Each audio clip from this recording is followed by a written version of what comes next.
Hey you guys, it's me Via22. Welcome back to my channel. So, syempre, sasabihin ko na naman na it's been a long time na hindi ako gumawa ng mga review.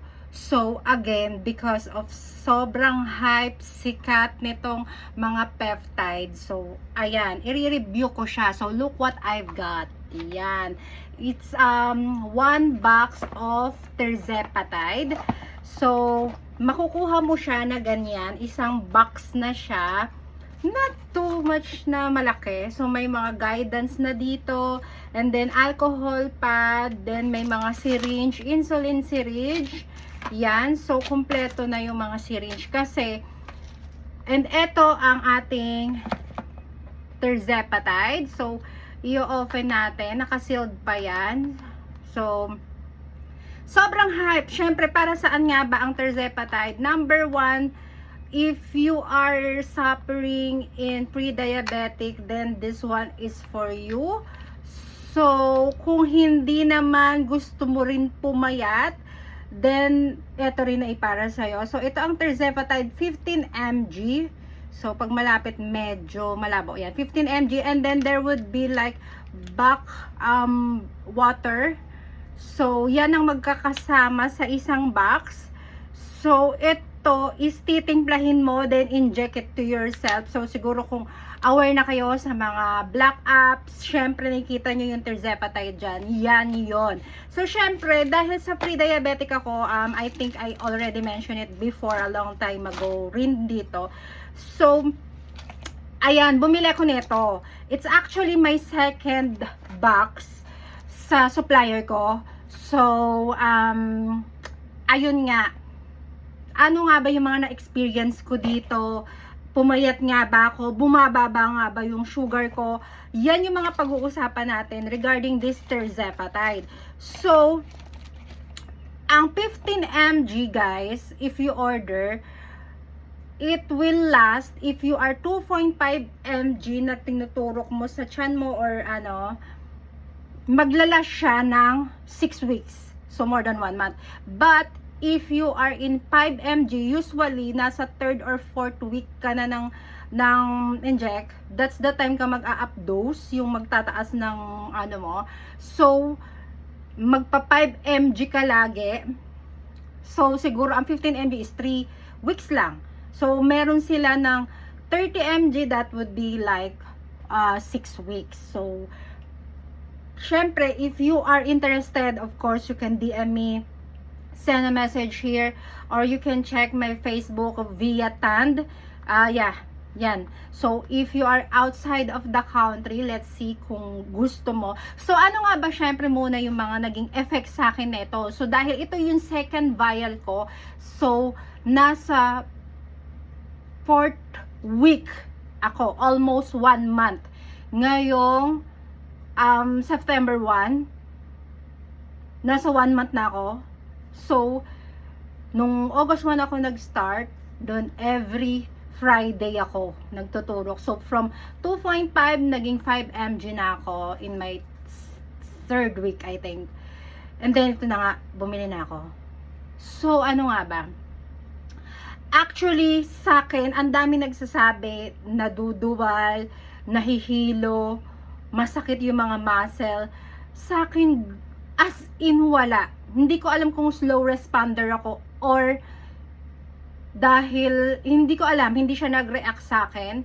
What you can do is malakas talaga rin ang tirzepatide, I can tell. But you have to do na yung maging hydrate kayo, as in uminom ng maraming tubig kung ayaw nyo ng mga side effects. So, ang una kong week, napaka-smooth. Ang sarap ng tulog ko. And then, sobrang parang yung, alam mo yung lagi kong inaantok, yun yung side effect niya sa akin. For the whole 1 week nung una kong turok, that was 2.5 mg. And then, the second week, eto yung may side effect. Pero both kong tinurok dito sa tiyan ko. And then, Yung second week, dun yung may effect. Kasi ang feeling ko, hindi ako ready gano. Puyat ako, hindi ako ganong uminom ng maraming tubig. So, hindi ako nahihilo, pero LBM ako. As in, 3 days akong nag-LBM. Banyo ng banyo. And then, pero syempre, ko niyan, yung Gatorade and also yung Pocari Sweat, yun yung mga ininom ko. So, sabi ko, eto na pala yung effect. And then, bukod dun, wala rin naman akong parang pagkahilo, sakit ng mga muscle, wala. Yun lang talaga. And then, yung pang kina-third ko is, wala na naman. As in, wala na naman. Kasi, pinipare ko na yung sarili ko. And usually, I noticed that you can better inject it sa gabi. Mas masarap yung tulog ko. I don't know sa inyo if ever you will try. Pero sa akin, sa gabi, sobrang sarap na tulog ko. Inaantok ako. Yun sa akin yun sa effect ko sa akin. So, sa akin na third na inject ko, third week ko, is wala na naman ako naramdaman dyan. As in, okay lang. And then, sabi nila is, yung mga cravings mo mawawala, wala kang ganang kumain. Sa akin, may gana akong kumain, pero yeah, I noticed that wala akong cravings. Yung hindi yun noon na, ay gusto ko ng ganito, gusto ko ng ganyan.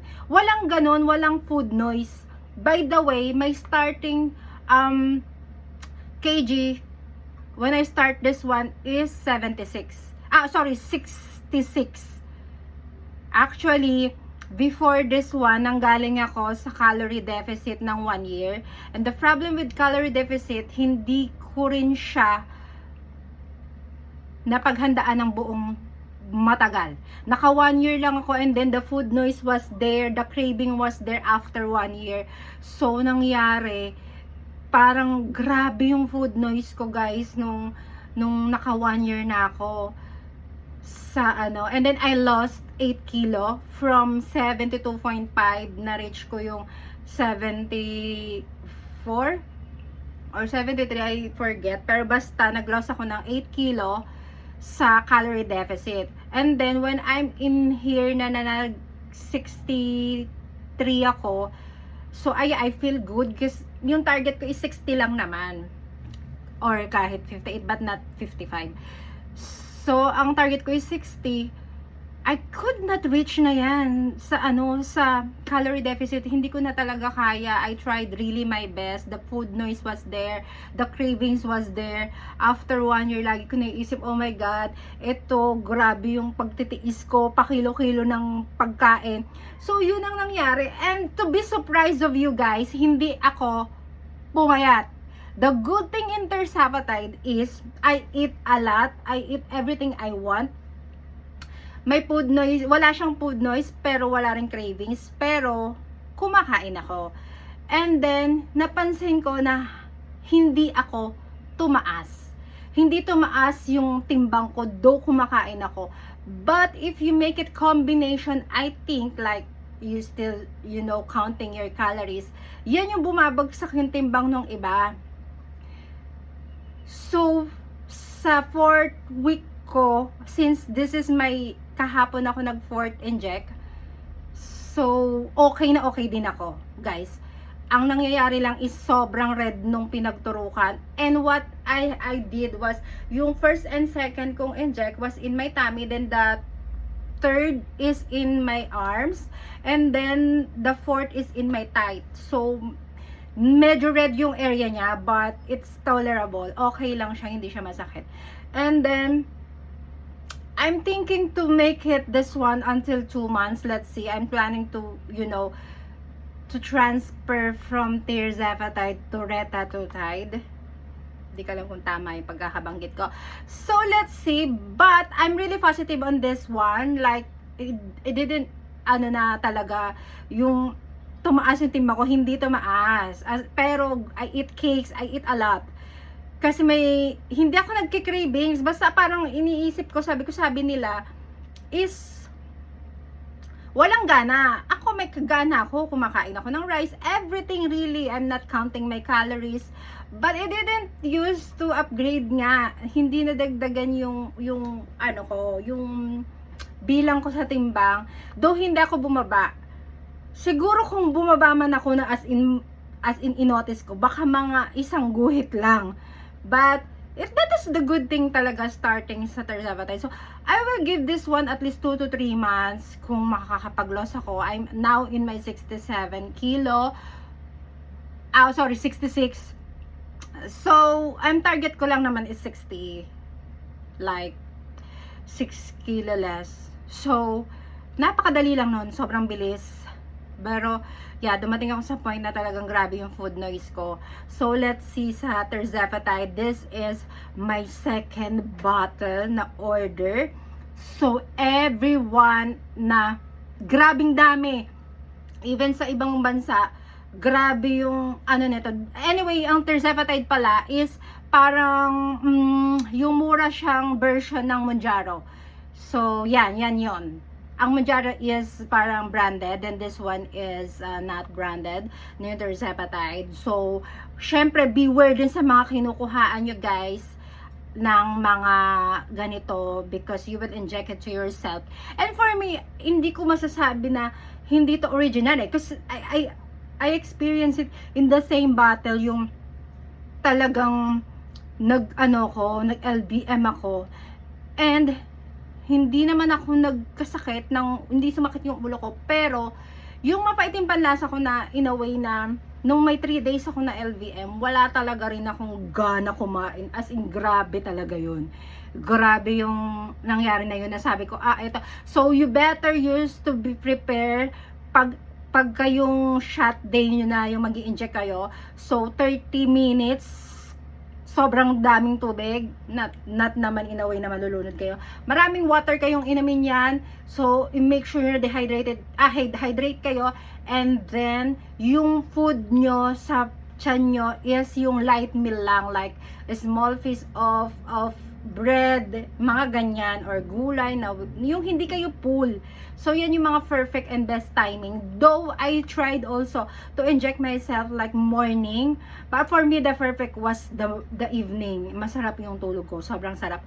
Anyway, yun lang guys. So I will still update you sa second bottle ko and then second month. And also syempre, I monitored my blood sugar. Grabe. I'm pre-diabetic and before, yung doctor ko, binigyan niya ako ng metformin for about like 1 to 2 months until 3 months na iinumin. Pero dito, in-stop ko.